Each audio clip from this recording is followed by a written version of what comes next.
Assalamualaikum warahmatullahi wabarakatuh. Hello everyone, welcome back with me, Suci Widaswara. Seperti biasa, sebelum mendengarkan podcast kali ini, pastikan teman-teman dalam posisi wena. Oke, sip, mantap. Without any further ado, let's get started. 1, 2, 3, 4, 5, 6,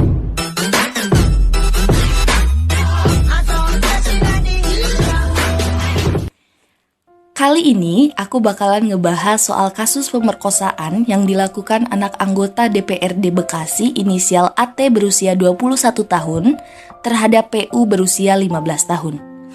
Tarik nafas, hembuskan karena kasus ini akan sangat menggergetkan sekali. Dan personally, tiap ada berita kasus pemerkosaan, pasti bawaan aku itu pengen marah, nangis, sama emosi. Nggak tahu lah ya, mungkin ini yang dinamakan empati terhadap sesama perempuan. Apalagi nih, lagi-lagi di kasus yang satu ini dibarengi dengan wacana menikahkan pelaku kekerasan seksual dengan korbannya. Gini, first of all, kita harus tahu dulu kronologinya gimana. Jadi, si AT, anak anggota DPRD Bekasi ini bukan cuma memperkosa anak di bawah umur, tapi juga ada indikasi perdagangan orang atau dalam hal ini prostitusi. Korban berinisial PU berusia 15 tahun awalnya diiming-imingi untuk menjadi pekerja di toko pisang goreng.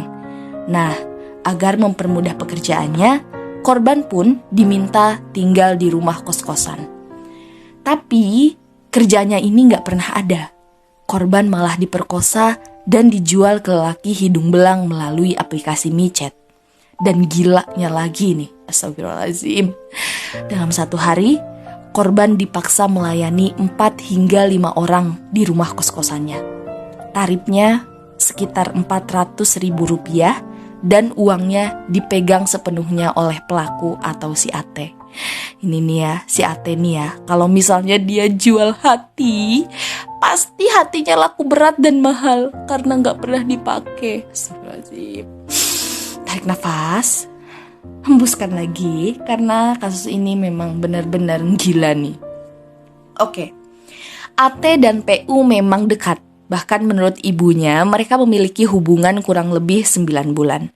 Tapi tetap aja, mau hubungannya apapun, pacar, suami istri, kakak, adik, atau apapun, kekerasan seksual itu bukan sesuatu yang bisa diwajarkan, apalagi bisa dia elahin.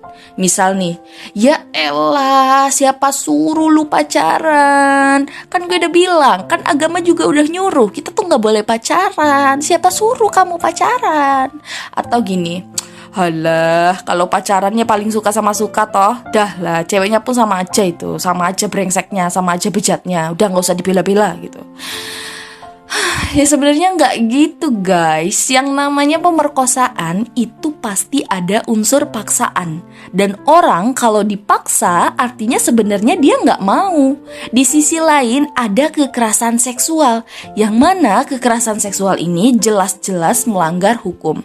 Diperparah lagi dengan eksploitasi lewat perdagangan. Gak penting dan gak bakalan relevan kita bahas pacaran atau hubungan mereka dalam kejadian ini atau dalam kasus ini. Karena ujung-ujungnya nanti malah mendiskreditkan korban, malah tambah memperparah keadaan korban. Kita bukannya membantu dia self-healing atau membantu dia untuk pulih, malah menambah beban psikologisnya dengan mendiskreditkan dia karena bilang kayak gitu, karena bilang ya siapa suruh kalian pacaran, ya siapa suruh kalian berhubungan, gitu loh. Nah, next kita bahas soal wacana atau niat pelaku menikahi korban. Nah, di Indonesia sendiri sebenarnya udah acap atau udah sering banget terjadi praktik menikahkan pelaku dengan korban pemerkosaan. Menurutku, kalau kasusnya bukan kekerasan seksual, misal nih mohon maaf sekali, ada perempuan yang hamil duluan oleh pasangannya dan memang atas dasar suka sama suka, tapi saat itu mereka hilap, terus mau dinikahkan, ya itu lebih baik. Tapi kalau kasusnya pemerkosaan, kasusnya kekerasan seksual dan atau human trafficking, menikahkan pelaku dengan korban sama sekali bukan solusi.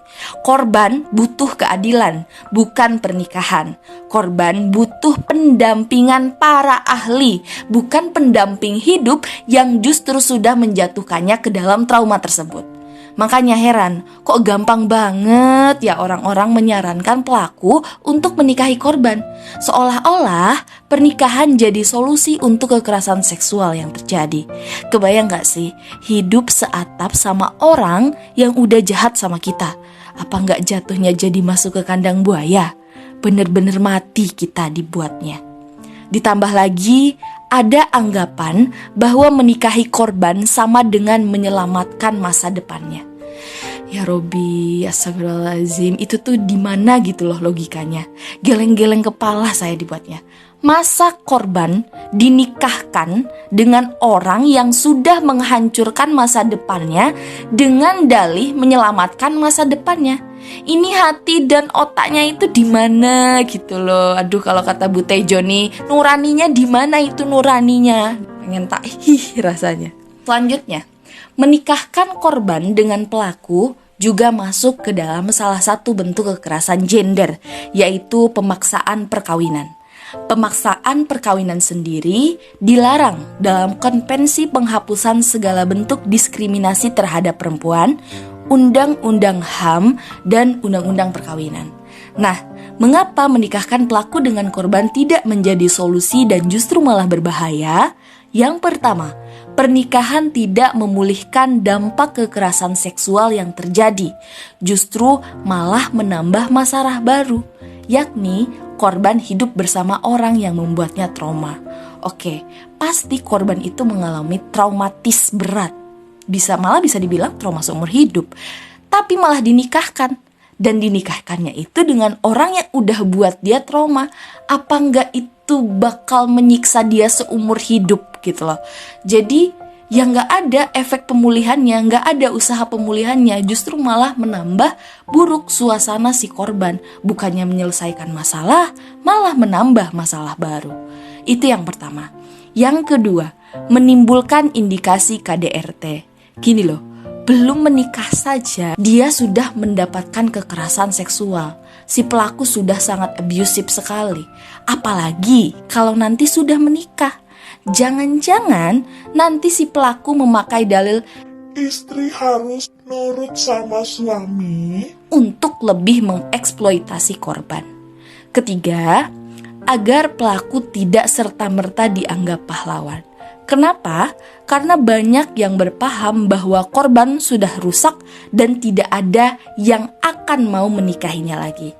Ntar pelakunya dianggap menyelamatkan masa depannya, sementara si perempuan malah diobjektifikasikan karena menjadi serupa dengan prinsip barang yang rusak nggak akan ada yang mau beli. Parah nggak sih? Jadinya malah kebalik gitu loh, kayak terjadi logical fallacy atau kesesatan logika di sini, dan kesesatannya sesungguhnya sesat di sini. Masa yang harusnya bersalah dia malah dapat label pahlawan, dan yang harusnya dipeluk dengan erat dan kasih sayang malah dia yang dianggap sebagai barang rusak yang sudah tidak mempunyai harga lagi. Oke, intinya mari kita lebih sadar lagi tentang kekerasan seksual, lebih empati terhadap korban, dan menuntut pelaku diganjar dengan seadil-adilnya tanpa pandang buluh, tanpa peduli harta, tahta, atau anak siapa. Terakhir, peluk jauh untuk para penyintas, tetap semangat, kalian tetap berharga dengan apa yang kalian punya. Hanya ada satu kata untuk kekerasan dan pelecehan seksual: lawan. Sekian podcast aku kali ini. Kalau teman-teman rasa podcast ini bermanfaat, jangan lupa untuk like, comment, and share ke teman-teman yang lain. Sekian, aku Suci Widaswara. See you. Wassalamualaikum warahmatullahi wabarakatuh.